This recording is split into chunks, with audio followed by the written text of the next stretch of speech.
channeling your energy. Your soul calls here. Virgo, kung napili ka ng algorithm at napadpad ka sa reading na to, maaring hindi ito aksidente. Pakiramdaman mo muna ang message na to dahil may energy na gustong magpaalala sa'yo. Ngayong August, may mga Virgo na matagal nang nagsusumikap pero parang pakiramdam ninyo parang hindi pa rin sapat. Tama ba? Ayan ang nararamdaman kong energy ng Virgo ngayon. Bakit parang ang dami kong ginagawa pero hindi pa rin dumarating ang resulta na hinihintay ko? Yan ba yung mga tanong mo, Virgo?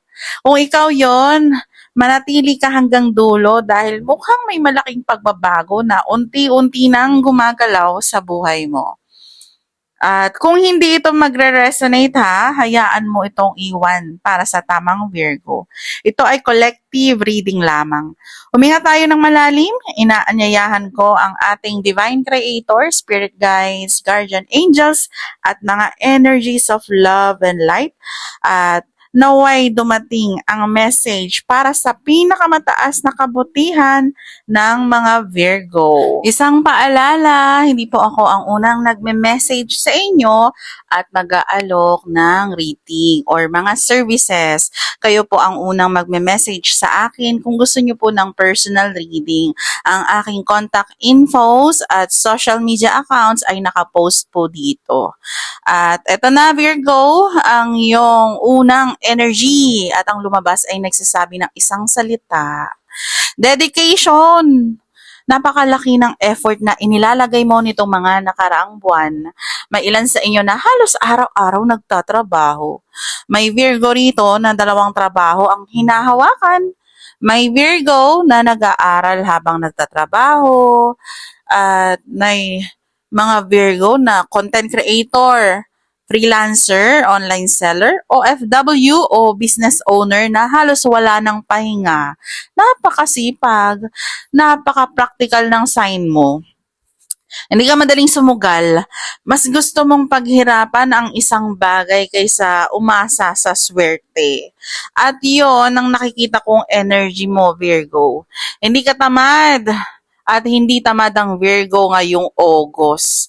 Ayan ang nararamdaman ko. At tingnan natin ang iba pang energy mo, Virgo. Nitong August, sa katunayan, Virgo, ikaw pa nga ang isa sa pinakamasipag na zodiac sa kasalukuyang energy. Nice. Pero may tanong ang universe. Kailan ka huling nagpahinga? Kasi pakiramdam ko, pagod na ang katawan mo kahit patuloy kang lumalaban. May isa pang lumalabas, may bagay na ilang beses mo nang inayos. Ilang beses mo nang binigyan ng pagkakataon. Ayan. Pero paulit-ulit pa rin, no? Parang cycle. Parang may cycle ito. Inaayos mo, masisira. Inaayos mo ulit. Nako, masisira ulit. At ngayon, parang napapagod ka nang ulitin. Ang maganda rito, nakikita kong may isang problemang matagal nang bumabagabag sa'yo na unti-unti nang nawawalan ng kapangyarihan. Hindi ito bigla ang himala, hindi rin ito dramatic, pero parang unti-unti nang bumibitaw ang bigat.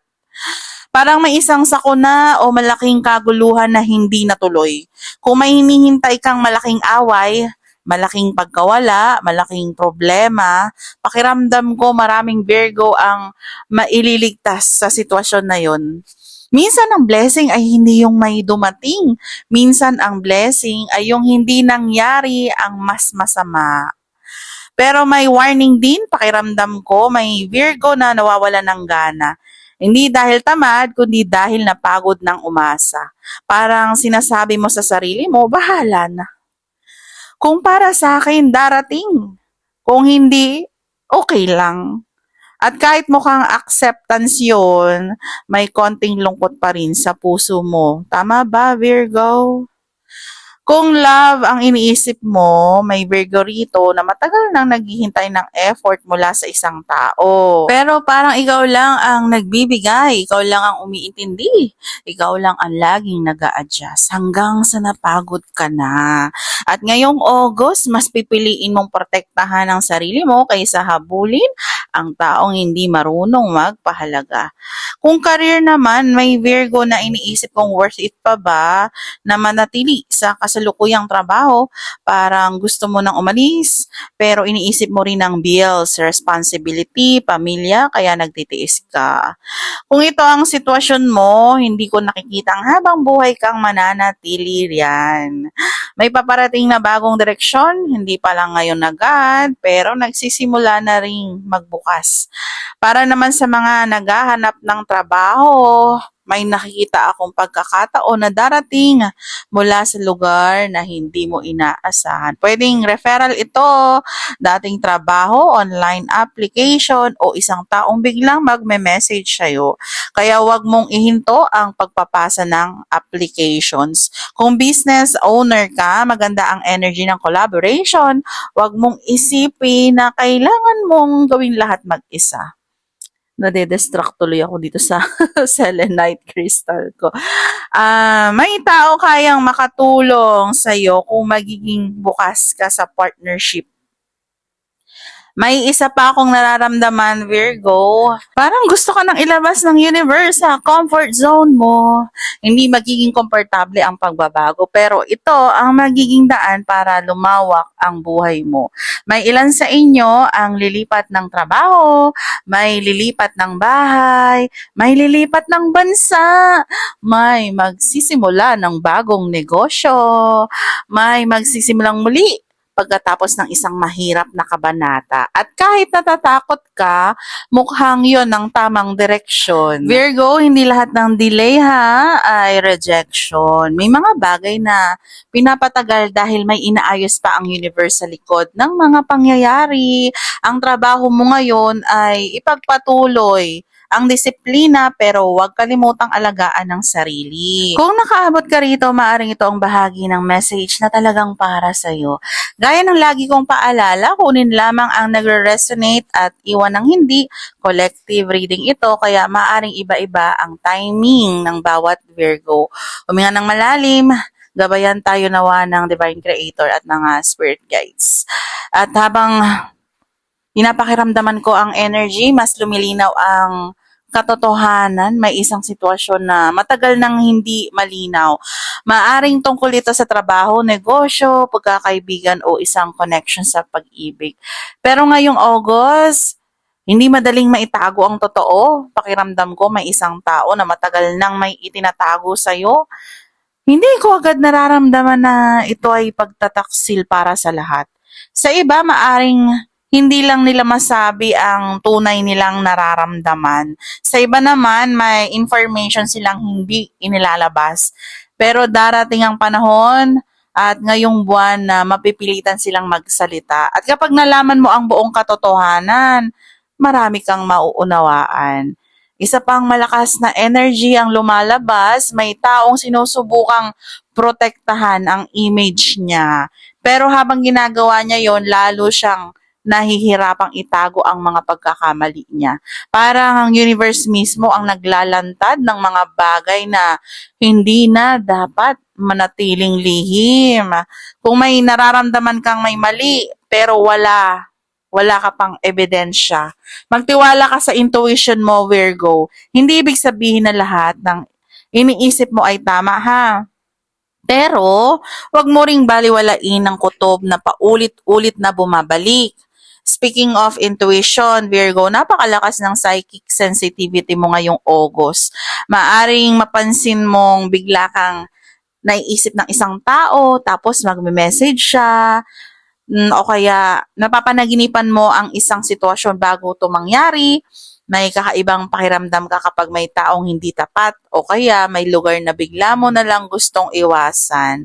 Huwag mong maliitin ang mga signs. Hindi lahat ng guidance ay dumarating sa salita. Minsan, dumarating ito bilang pakiramdam. Sa usaping trabaho, nakikita kong may pagkakataon na kailangan mong magsalita. May Virgo rito na masyadong tahimik, pinipili mong huwag makipagtalo. Pinipili mong manahimik para walang gulo. Pero may sitwasyon kung patuloy kang tahimik, ikaw ang mapagbibintangan. Kung alam mong nasa tama ka, ipaglaban mo ang sarili mo ng may respect at malinaw na communication. Kung may negosyo ka, mukhang may bagong tao o bagong partnership na maaring pumasok pero wag agad magtiwala. Kilalanin mo na silang mabuti, basahin ang kontrata, suriin ang mga detalye. May pagkakataon dito para lumago, pero kailangan ding maging matalino. Kung tungkol naman sa love, may dalawang klase ng Virgo ang nakikita ko. At ang una, may taong gustong bumalik sa buhay mo, pero hindi ko nakikitang sapat ang simpleng miss kita. Kung wala siyang pagbabago, maulit lang ang dati. Ang pangalawa naman, nako, may bagong taong papasok.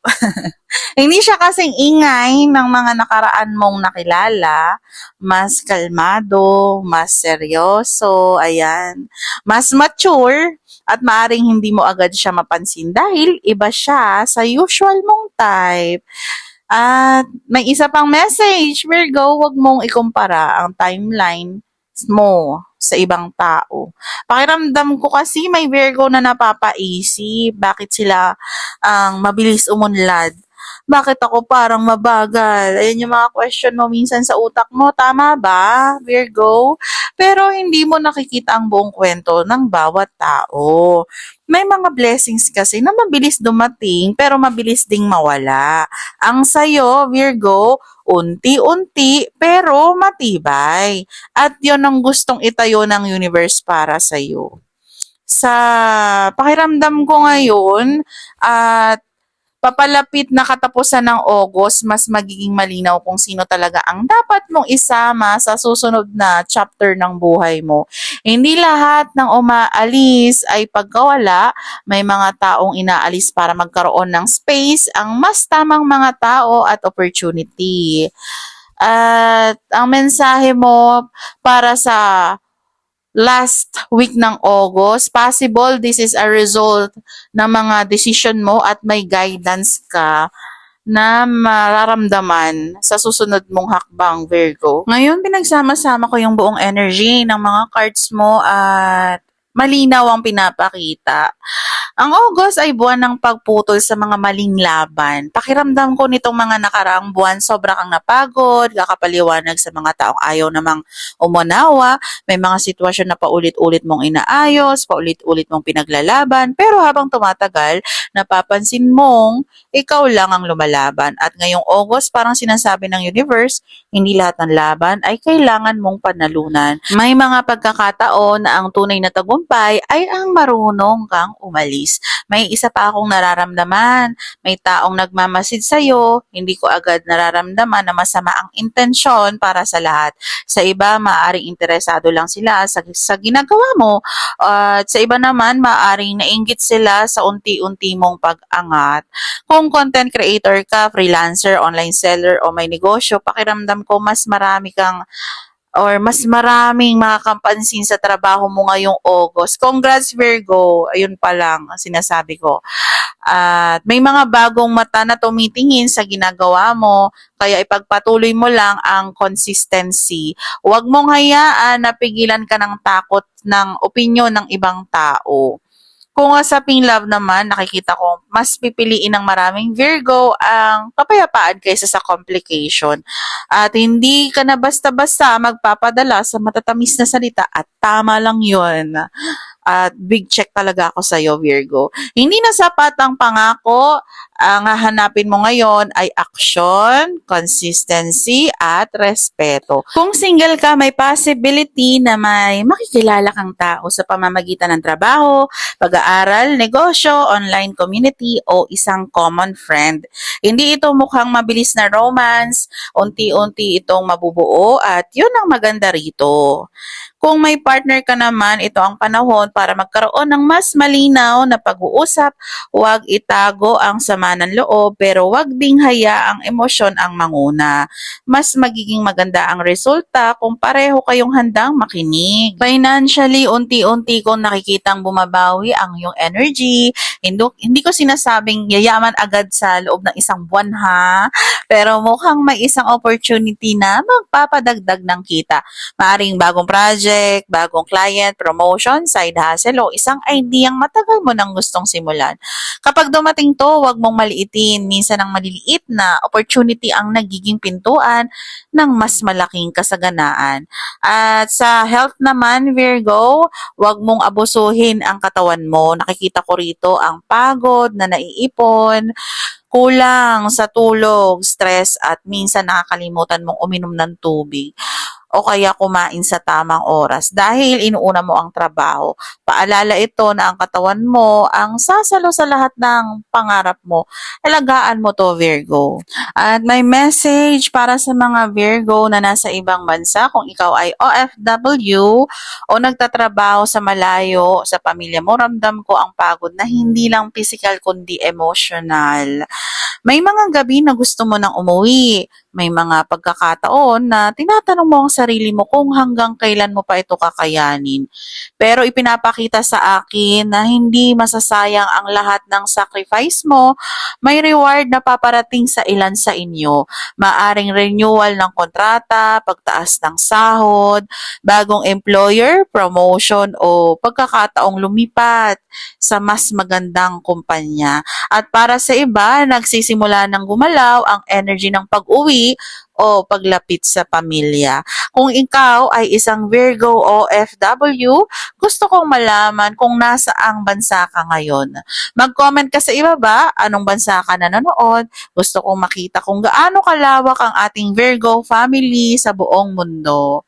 At Virgo, habang binabasa ko ang energy mo, may isang salita ang paulit-ulit na lumalabas.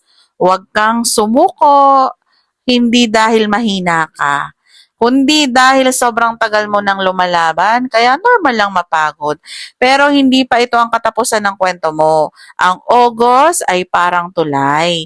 Maaring hindi mo pa nakikita ang destinasyon, pero bawat hakbang mo ngayon ay inilalapit ka sa buhay na matagal mo nang pinagdarasal. Kaya kung may isang pangarap kang halos bibitawan mo na, subukan mong humawak ng kaunti pa, Virgo. Konti na lang. Minsan ang breakthrough ay dumarating kapag akala natin ay wala nang nangyayari. Message para sa ating mga Virgo seniors o sa mga may magulang, lolo o lola na Virgo. Maraming salamat dahil hanggang ngayon ay kasama pa rin kayo sa ating mga readings. Ang karunungan na dala ninyo ay inspiration sa mga batang henerasyon. Kung ikaw ay nasa 50, 60, 70 years old o higit pa, gusto kitang batiin. Naway patuloy kang bigyan ng Diyos na mabuting kalusugan, kapayapaan ng isip at mas marami pang masasayang araw kasama ang iyong pamilya. Mag-comment din kayo ng edad at kung saan kayo nanonood. Masaya akong makakita ng Virgo sa ating community mula sa iba't ibang generation at iba't ibang panig ng mundo. At bless ang iyong oracle card this August. Napakaganda ng energy, dala ng card na to. Ipinapaalala ng universe na kahit may mga pagkakataong pakiramdam mo ay mabagal ang lahat, hindi ibig sabihin nun ay pinababayaan ka na. Mas marami kang biyayang natatanggap kaysa sa napapansin mo. May mga pinto ang hindi nabuksan dahil may mas magandang opportunity na nilaan para sa'yo.